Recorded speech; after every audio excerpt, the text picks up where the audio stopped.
In the previous video, we were questioning why Japan happened to rise to become this great empire when, let's say, during the mid-19th century, it was still relegated to a feudal society for the most part, very decentralized, no modernization, isolationist in its foreign policy. And indeed, this emergence to become an empire by the turn of the 20th century was just spellbinding. So we have to trace the historical reasons as to why Japan decided to embark upon this program of intensive modernization and westernization by the 1860s, 1870s, and of course that spills over to the 20th century. Now, to understand this revolutionary event, it's necessary to discuss the most powerful empire in Asia during the 1800s, and that was China. Okay, let's remember at this time, Japan was a feudal society. It was not an empire, but China was definitely the most powerful empire in the Asian continent. And if you know anything about Chinese imperial history, and you may have heard of things like the Ming Dynasty, the Tang Dynasty, the Qing Dynasty, okay? Those dynasties, they refer to this history in China, pre-modern history, I should say, before the establishment of the People's Republic of China and the Communist Party. Well, China before then had this history of dynasties, and historians refer to dynastic succession. That is to say, you see the ascendancy of a particular dynasty, and that dynasty rules for, several centuries, but eventually it declines and even collapses. And it follows, or what follows it is a new successor dynasty. Okay, so this is the history of dynastic succession, one dynasty following another. So, to bring us to the 1800s, what was the ruling dynasty then? Well, that was the Qing dynasty. And by the way, that's spelled Qing. The Qing dynasty was the ruling dynasty. It was actually established way back in 1644, to be precise. But by the 1800s, it was collapsing, as I just described earlier, right, with dynastic successions. You see this arc of ascendancy, then decline. So, again, by the 19th century, the Qing dynasty was collapsing. By the way, this was due to numerous internal crises that it faced, political turbulence, rebellion, therefore, instability, mass starvation by the broad mass of the Chinese population. Now, because of this backdrop of domestic strife, the European empires, especially the British Empire, took advantage of this because they knew that the Qing dynasty in China was very weak. And they were forcing the Qing emperor, to break from its more or less isolationist stance. Okay, China did not want to establish large trade relations with foreign countries, but of course, the British and other empires wanted to because they wanted to augment their profit. So an important event happened in the 1840s, and this is known as the Opium War. The Opium War, and this would change Chinese history. And as I said, it would even affect Japanese history, which we're getting to. Now, before this Opium War, which breaks out in the 1840s, China had many goods that England wanted, like porcelain, tea, silk. But China, on the other hand, did not desire any particular goods from England. Therefore, China demanded that England pay for the Chinese goods only with silver, not through trade of commodities. So this led to a silver drain in England, and English economic authorities and political authorities basically determined that they could not sustain this flow of silver going to China for these Chinese goods. They deemed it to be unsustainable. And as a response, the English began to smuggle in opium.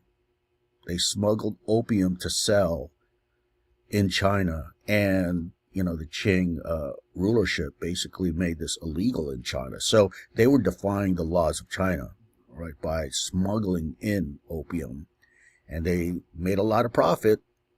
And they're doing this to fix that trade imbalance that I referred to, right?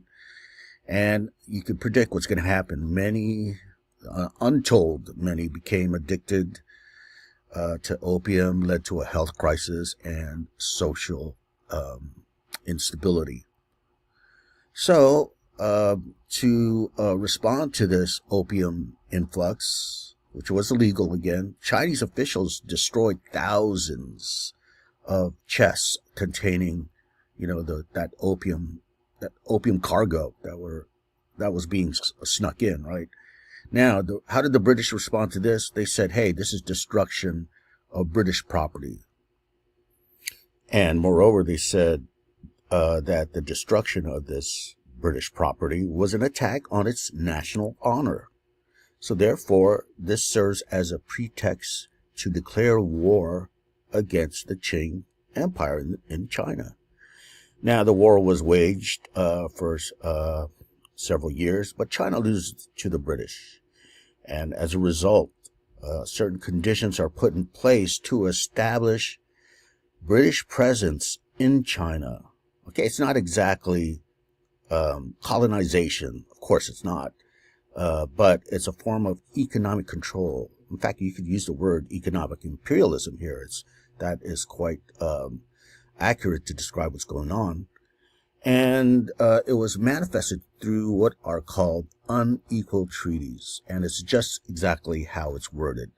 Basically, these treaties are slanted for the interest of course, the British and eventually other Western empires that are trying to establish trade relations with China. And perhaps foremost in these unequal treaties that are forged is the treaty port system. And this is a system whereby China is forced to open these various port cities on the coast, the coastal areas, open them for Western commerce. So it's almost like carving out this area by the port cities that actually belong, for lack of a better term, belong to these European empires, the British Empire especially, right? So another feature of the treaty port system is that the tariffs are determined by Western nations, not by China.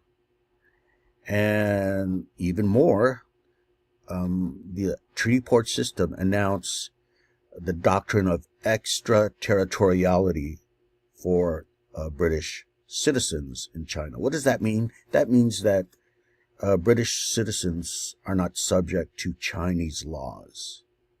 So there you go. Essentially what's happening is you have these areas by the ports that are carved out for British presence. And by the way, at the same time this is happening, a little bit later, Russia as an empire, as you know, Russia expands like numerous time zones. It spans from the Asian continent moving east to the European continent. It's huge. Now, Russia begins to pursue its territorial ambitions in the Asian side of its empire by the 1800s. So all of this stuff, right, you see expansionism at play. So here is China being subjugated. And I have to emphasize here that China was a powerful empire.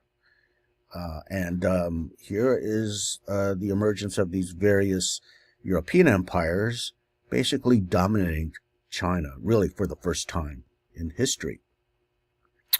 So, because of this, Japan was noticing at the sidelines, so to speak, noticing what's happening here. And they began to actually consider the possibility of Japan itself being subject to the same fate as China was going through. So, and in fact, by the way, by the 1850s, the United States actually sends part of its navy to Japan. You may have heard of Commodore Perry.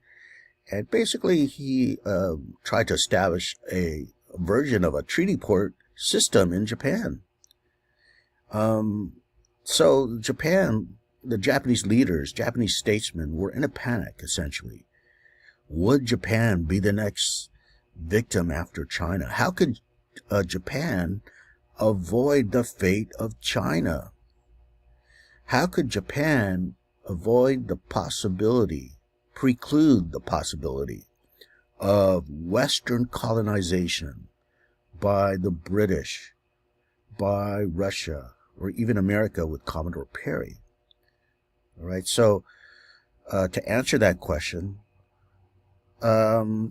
Japan looked at China, they studied what was going on, and one thing they noticed about China in their diplomacy, even in their attitude towards the Western powers, was this: because China had centuries of being a great empire,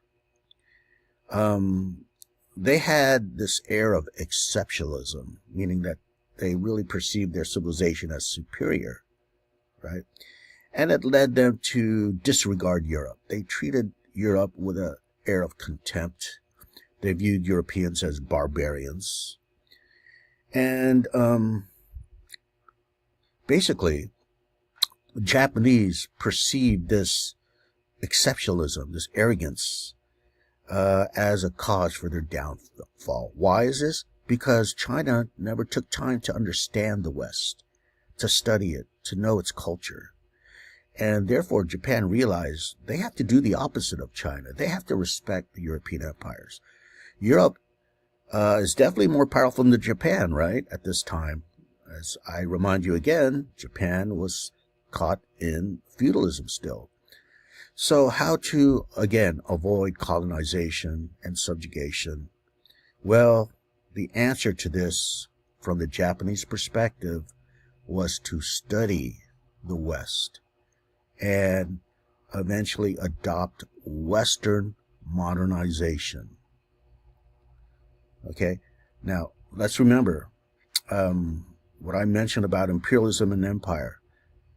To be a great country back then, you must play the game of imperialism. So Japan, seemingly overnight, had aspirations to become a great empire, right? To copy the West, to emulate their methods, to learn from Western education, to modernize their military, to get rid of the feudal military. You may have heard of samurais and all that stuff. Get rid of that and replace it with a modern army, a modern navy, to adopt even Western governance, governmental structure, and certainly economically to adopt capitalism and industrialization.